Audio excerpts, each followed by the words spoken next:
are beginning tonight with a 20-year-old battle to build a veterans cemetery on 28,000 acres of land on the former Fort Ord.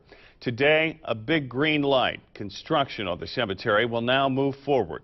Action News reporter Felix Cortez is live at the former Fort Ord with tonight's top story. Felix?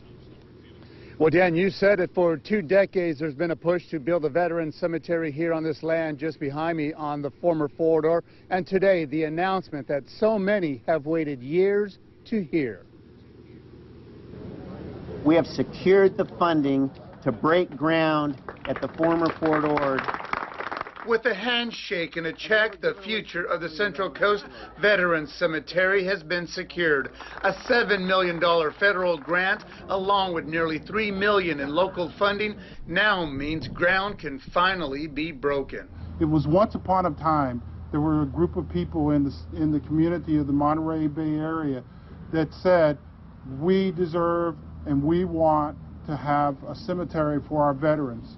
Veteran Jack Stewart is one of those persons who for the last 20 years has worked on bringing a veterans cemetery to the former Fort Ord. We first started this project, we had 5 people dedicated to the veterans cemetery. 5 people.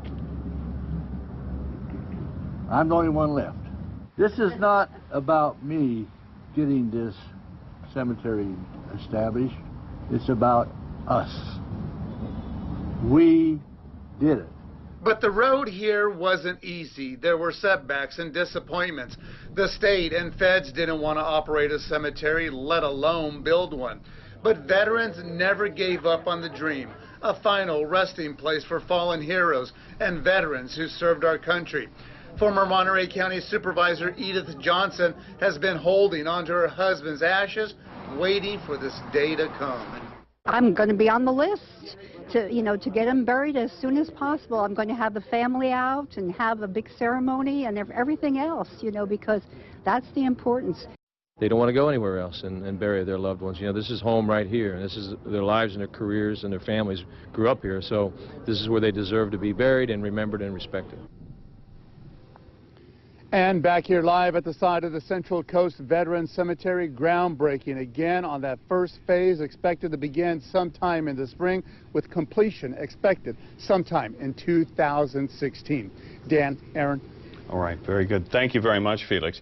Now, a lot of more money is needed to complete the other phases. The cemetery is expected to cost about $50 million to build and initially operate.